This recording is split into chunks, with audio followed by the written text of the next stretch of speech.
It's now my honor and privilege to invite His Royal Highness Prince Edward, the Duke of Edinburgh, to address this special Durbar. Shall we please welcome him with a round of applause?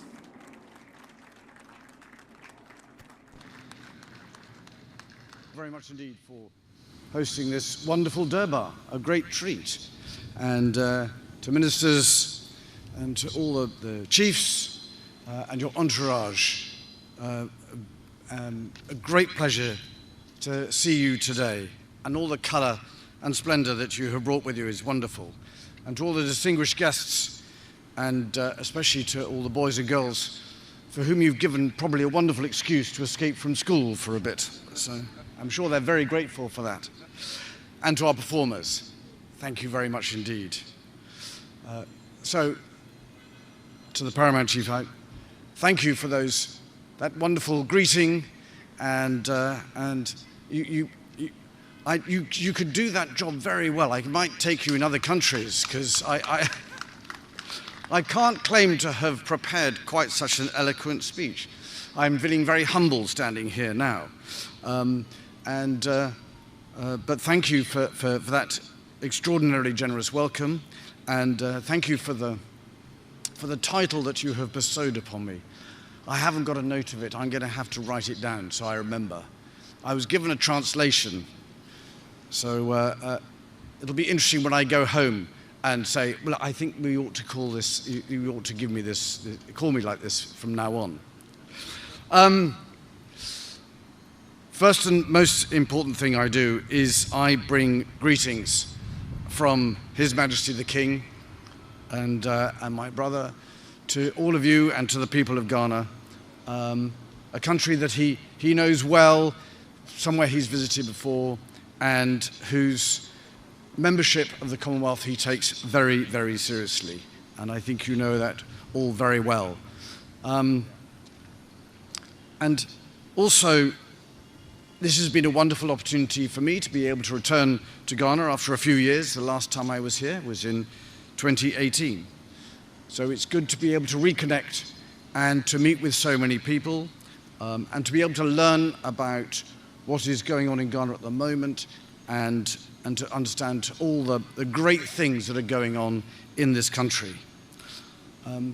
You mentioned, sir, my title. So, and as you realize, I'm trying to follow in a great man's shoes.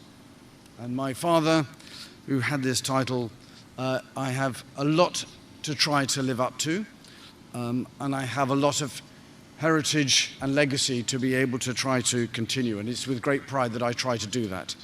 And you mentioned the Duke of Edinburgh's Award, which is above all the thing that I probably try to do the most with, to give young people an opportunity to develop and to find their passion, purpose, and place in the world.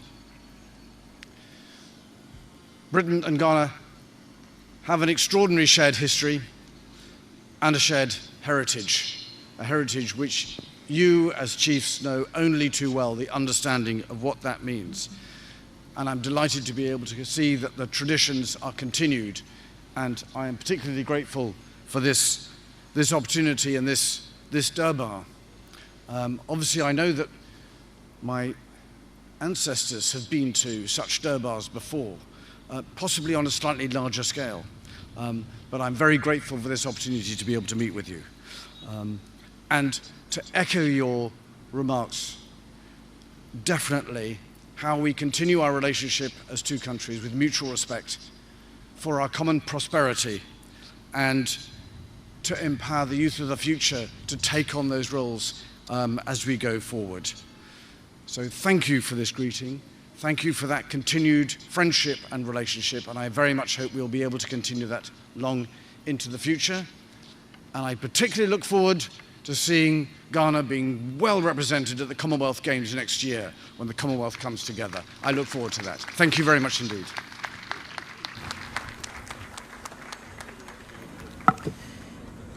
Thank you very much, Your Royal Highness Prince Edward, the Duke of Edinburgh.